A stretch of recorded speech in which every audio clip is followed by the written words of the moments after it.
नमस्कार, मैं हूं अंजलि और आप देख रहे हैं बीबीसी लाइव।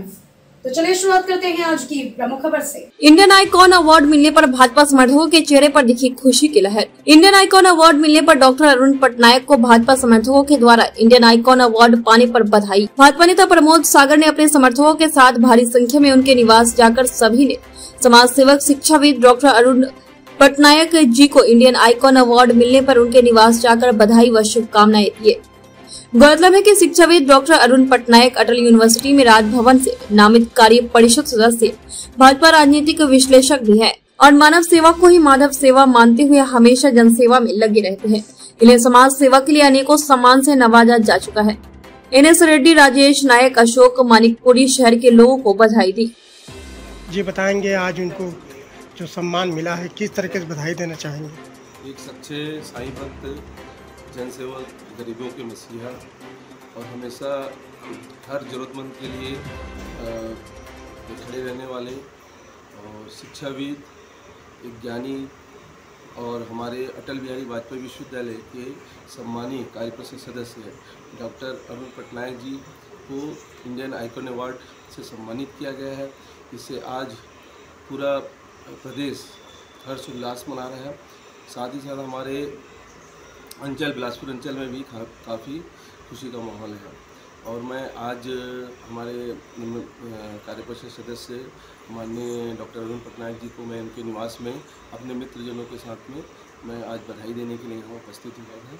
और मैं आपके चैनल के माध्यम से डॉक्टर पटनायक जी को बहुत बहुत बधाई देता हूँ और उनके उज्जवल भविष्य की कामना करता हूँ और एक ऐसी अपेक्षा भी रखता हूँ कि वो अपने जीवन पर्यंत तक ऐसे समाज सेवा करते रहें और ऊंचाई को प्राप्त करें।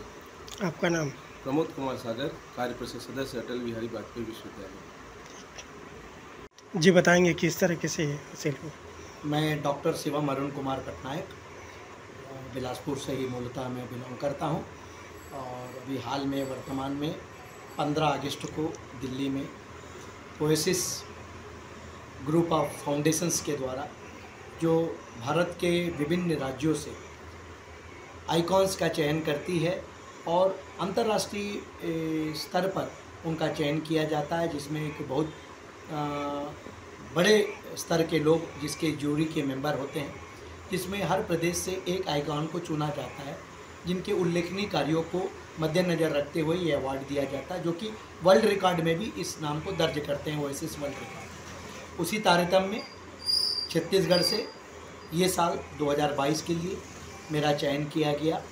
इससे पूर्व मुझे 2 बार छत्तीसगढ़ रत्न प्राप्त हुआ, राष्ट्रीय सेवा रत्न भी प्राप्त हुआ, उपराष्ट्रपति M वेंकैया नायडू जी के द्वारा भी मुझे सम्मान प्राप्त हुआ, विभिन्न राज्यों के मुख्यमंत्री, विभिन्न राज्यों के विधानसभा के अध्यक्षों के द्वारा भी मुझे सम्मान प्राप्त हुआ। साथ में छत्तीसगढ़ आइकॉन GTV के द्वारा 2019 में भी मुझे प्राप्त हुआ। ये सारे चीज़ें मुझे इसलिए प्राप्त हुई क्योंकि मैं विगत 26 सालों से छत्तीसगढ़ के इस मालिन बस्तियों में मानवीय मूल्यों की शिक्षा के प्रति मैं लोगों को जागरूक करते हुए बाल विकास के नाम से कक्षाएं चलाता हूं, जिसमें मालिन बस्तियों के बच्चों को न केवल मानवीय मूल्यों का शिक्षा अपितु उन्हें श्लोक, वेद, भारत के संस्कार, महापुरुषों की जीवनी, भजन आदि मैं उन्हें सिखाता हूं। साथ में मातृ छाया में भी मेरे नियमित कार्य होते हैं, केंद्रीय जेलों में मेरे कार्य होते हैं। छत्तीसगढ़ के लगभग सभी जिलों में, वनांचलों में विशेष कर मेरा वक्तव्य नियमित रूप से होता है और कॉलेजेस और यूनिवर्सिटीज़ और भारत के बाहर 18 देशों में लगभग मेरे विभिन्न यूनिवर्सिटीज़, कॉलेजेस और अनेकों एसोसिएशंस में भी मेरे वक्तव्य हो चुके हैं मानवीय मूल्यों को लेकर। मेरा जीवन का एक ही ध्येय है, service to humanity is service to God. मानव का सेवा ही माधव का सेवा है, क्योंकि इंसान, हर व्यक्ति अपने लिए तो जीता है, लेकिन अगर अपने जीते जी अगर वो अपने साथ किसी और का भी कुछ काम आ सके तो वास्तव में एक वो मानवता है और वो मानव जीवन है। इसी के लिए ईश्वर ने हम सबको चुना है। तो मुझे ये सारी प्रेरणा मेरी माँ से मिली, क्योंकि मैं जब 6 माह का था तो मेरे पिताजी का छाया मेरे सर से उतर गया था। तो माँ उस समय बड़े छोटे पद पे रहते हुए हम सबको बतौर पालते हुए इस स्तर पे लाने का प्रयास किया और हम लोगों ने भी बहुत संघर्ष किया।